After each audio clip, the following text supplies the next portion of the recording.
চাঁদনি রাত, নিচে আগুন, তা তো একটু জ্বলবেই, যেহেতু চাঁদনি রাত।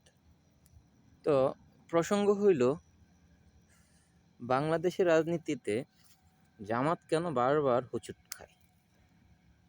শুরু থেকে এখন অবধি জামাত কেন হুচুট খাচ্ছে?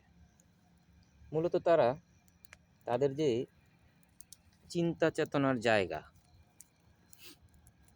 রাজনীতিতে, সেটা আসলে আমাদের এই উপমহাদেশের সাথে খুব একটা যায় না, বিশেষ করে বাংলাদেশের সাথে। বাংলাদেশের মানুষ ধর্ম বলতে শুধু এটাই বোঝে যে আমরা মুসলিম। এর বাহিরে বেশিরভাগ মানুষই, এর বাহিরে তেমন কোনো চর্চা নাই। তো জামাতের সাথে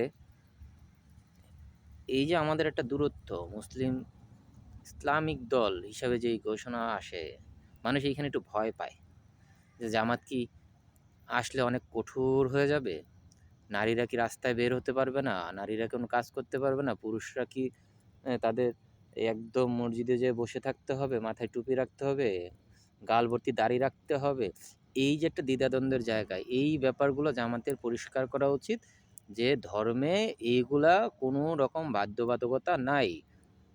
এটা জামাতের বলা উচিত সবার কাছে এসে। তা দেশ চালাবে হয়তো কিছু ধর্মের কিংবা ইসলামের কিছু আইন আছে, ওইটা সবসময়ই ছিল, ওইটা থাকবে, ওইটা হয়তো বা আরও সুন্দরভাবে পরিচালনা করবে।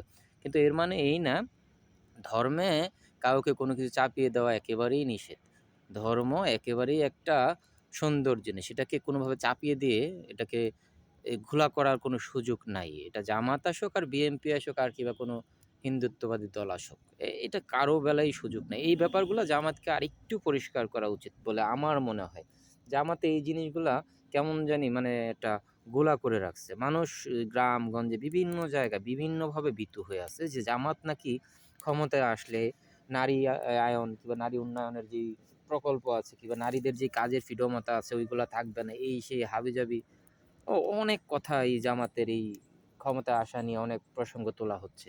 আসলে কেন এগুলা তারা একদম স্পেসিক্যালি ধরে, ধরে প্রকাশ করতেছে না যে আমরা আসলে ধর্মভিত্তিক রাজনীতি বলতে যেটা বোঝায় ঠিক ওইটা না। যেটা মিন করা হচ্ছে যে ধর্ম একদম চাপিয়ে দেওয়া হবে, যে বাধ্যতামূলক করে দেওয়া হবে, এরকম না।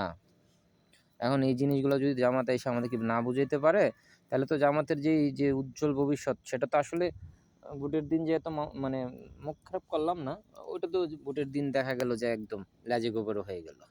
যাই হোক, সময় এখনো আছে। যদি এই সময়ের ভিতরে তারা একদম, যারা গ্রামগঞ্জে আছি, যারা আছি, এদেরকে একটু যদি বুঝিয়ে বলতে পারে যে আসলে জামাতের উদ্দেশ্যটা কি, তাহলে আমাদের জন্য খুব ভালো হয় সামনে যে ওদেরকে ভোট দিতে। আল্লাহ হাফেজ, ভালো থাকবে।